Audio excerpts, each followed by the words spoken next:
Buntag. Okay ba sa inyo mag-interview me? Okay na. May problem. Niya, kuhan mo ka mga videohan eh, wala nang interview eh. Okay na ba? Wala problema na. Problema. So, marami gamay ka ng mga tanah about sa vision, goals. Kung saan inyong vision? Vision.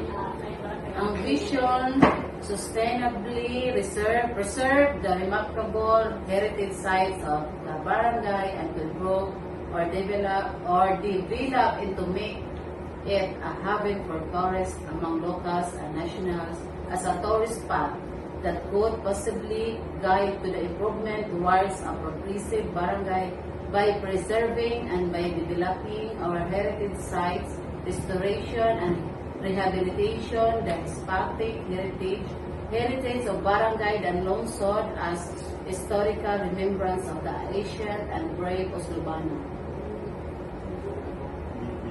Vision. Moto siya. Vision.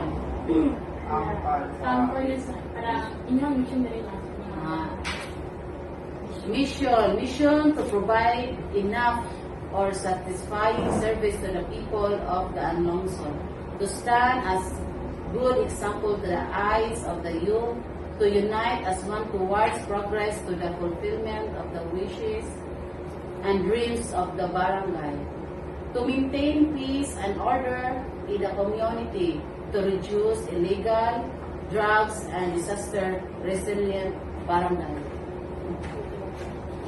So, kung sa ikaw niyo nung kanang goal sa inyo barangay, sa ikaw niyo ka. Goal. About goals sa barangay mo dito sa mga plans, sa mga sector, issues, objectives and targets, program, projects, target, beneficiary, Kanya, isa pa, sa issues na mo dili, barangay police and safety officer are poorly equipped to issue objectives and targets having a well-equipped BPSOs.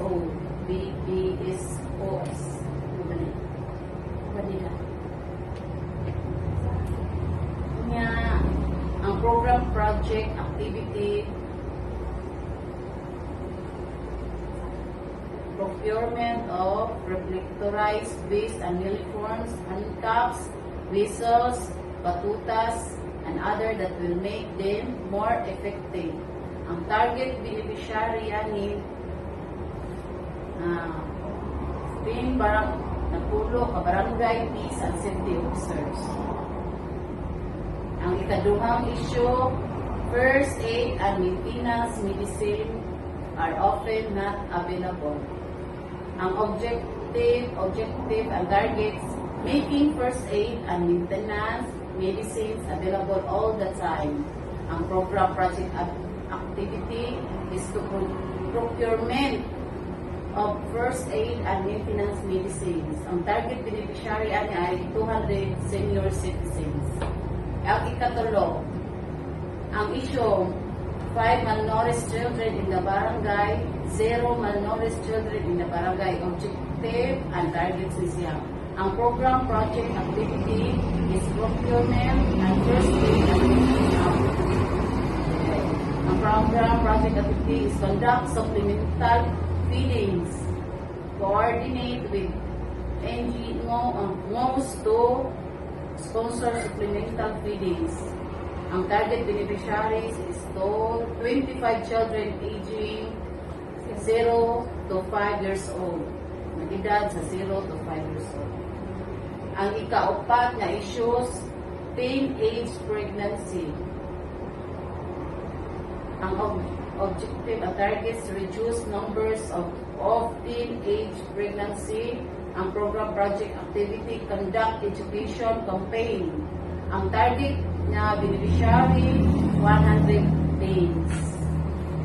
Then lima na issues, illegal drugs. Objective and targets, maintaining a zero drug case scenario in the barangay.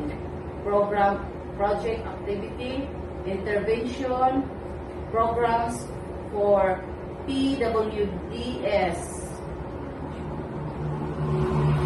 target beneficiary is 32 drug reformers. Ika-unom, lack of comprehensive garbage disposal scheme. Ika-unom nga issue, lack of comprehensive garbage disposal scheme. Ang objective and targets, developing and easily understood, adopted, and implemented garbage disposal scheme. Program project activity ani is adopting the barangay ordinance on proper disposal. Then, ang target beneficiary, all residents of barangay Danluso. Thank you. Mga Thank you, Thank you very much.